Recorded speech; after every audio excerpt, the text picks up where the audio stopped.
Daghang salamat, Chanil. Now let us proceed to Misamis Occidental. The name Misamis is believed to have descended from the Cebuano word kuyamis, which is wide range of sweet coconut, a traditional dish of the area's original inhabitants. The name remained as a regional inference all throughout years, and with the arrival of the Spanish colonizer, the word kuyamis freely gave way to more easily comprehensible but compromised word misamis. The native settlers of this area, having the Bukidnon, who progressively retreated into the interior as settlers from Cebu and Bohol, continued to arrive. Misamis Occidental is situated near the narrow valley that connects the northwest Mindanao to the island's north-central region.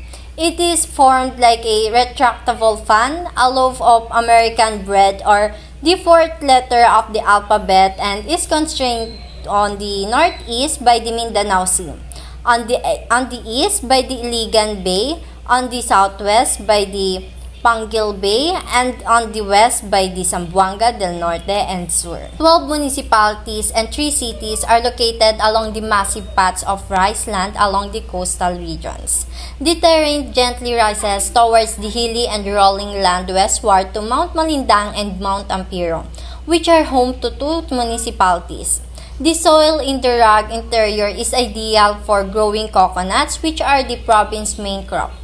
Rice is the second most important crop. Other crops that thrive in flat and rolling terrain include corn, abaca, and cacao. Lands in the public domain with slopes greater than 18% or approximately 10 degrees are retained for permanent forest purposes under the current land classification system. Let us now proceed to the next province, Misamis Oriental. It is located in northern Mindanao. It is bordered by the Macalahar Bay and the Bohol Sea on the north, Agusan del Norte on the east, Iligan Bay on the west, and Bukidnon and Lanao del Norte on the south. The province has an anomalous coastline with 2 bays, Makahalar and Ginggug. The eastern part is made up of angular hills cut by streams that form deep gorges. The central region is distinguished by sloping lowlands and river valleys. Rough hills rise abruptly from the sea in the western part, and the lowlands along the coastline are narrow. From November to January, the eastern part of the province receives a lot of rain. From November to April, the central and western parts are relatively dry, while the rest of the year is wet. Misamis was previously a part of the Diocese of Cebu. Misamis, which included the island of Camiguins-Iligan, Dapitan, Cagayan, and Catarman, became a corregimiento in 1880. In 1850, it included Bukidnon and the northern region of Cotabato. At the end of the Spanish era, Misamis was one of Mindanao's 7 districts. On November 2, 1929, Misamis was split into 2 provinces. The division, however, was not formally implemented until November 28, 1939. And now that you all know the province of Region 10, Northern Mindanao, let's now proceed of their costume and traditions, religion, and ethnic group. Higaonan, Hinabol weavers hail from Bukidnon, a mountainous region in north-central Mindanao. In the Bunukid dialect, Hinabol means woven.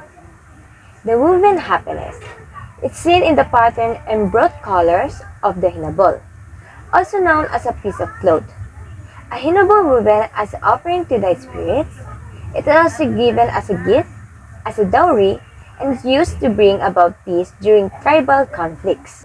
The local people of Talandi believe on the existence of the highest god called Magbabaya, and the spirits who guard and protect nature is manifested in the social, economic, and political aspect of the life of Talandig. Thus, when the Talaandig establish a farm, they perform the Talupita and Ibabasuk rituals after harvest. Pamamahandi for the Thanksgiving, Panagulambong for the recognition of the superior leadership, Punalikit and Palayag when he goes hunting, and Kaliga ceremony for a higher form of socio-economic and political activity. In northern Mindanao, or Region 10, they have 5 religions. But Roman Catholic is the major religion of Northern Mindanao people. Others are Aglipayan, Islam, Evangelicals, and Seventh-day Adventists. Islam is considered high religion in Lanao del Norte and Iligan City, but the Roman Catholicism remained to be the dominant religion. Next is the language and ethnicity. There are a lot of ethnic language in the region. Bisaya, Boholano, and Cebuano are the major ones. Native language are still used like Hiligaynon in Misamis Oriental, Maranao in Lanao del Norte, Subanen in Misamis Occidental, Binukid in Bukidnon, and Kinamiging in Camiguin. English and Tagalog are also understood. First, we have in costume and tradition, we have the malong. It is a traditional use as a garment by both men and women of the numerous ethnic groups in the mainland Mindanao and parts of the Sulu archipelago. Lastly, we're going to tackle the ethnic group. First, we have the Higunaan, described as a people of living mountains and people of the wilderness, are one of the Lumeds indigenous people in the mountainous areas of northern Mindanao in southern Philippines. They have continuously lived as organized community on communally bounded and defined territory, and have under claims of ownership since times immemorial, possession of customs and tradition and other distinctive cultural traits. The Talandaig, who are distributed in the south central and western region of Bukidnon. The Talandaig are called because they inhabit the slope of mountains, and dig means slope, due to the nature of subsistence pattern shifting cultivation. That was such a good explanation, Ariana. Now we are going ahead to Region 10's major attractions. Are you all excited? Because I'm so excited. So, Northern Mindanao is a state or province in Philippines, home to cities such as Cagayan de Oro, Camiguin Island, and Misamis Oriental. There's no shortage of things to do and see here. So for the first attraction, I will tour you to the Sunken Cemetery. Following a volcanic eruption on Camiguin Island in 1870, a land-based cemetery was compelled to depths below sea level. The natural disaster destroyed the city and caused the cemetery to sink. The Sunken Cemetery in Camiguin is a must-see attraction for visitors to the island. Across in the sea marks the exact location of the cemetery. The actual graves have already been encircled by lava and corals, making access only by boat possible. In memory of the descendants who once lay in the cemetery, a massive cross was erected. It is a truly legendary landmark that showcases Camiguin's rich history and local residents. Snorkeling at the Camiguin Sunken Cemetery will allow you to see old gravestones and crosses, as well as an amazing array of marine life.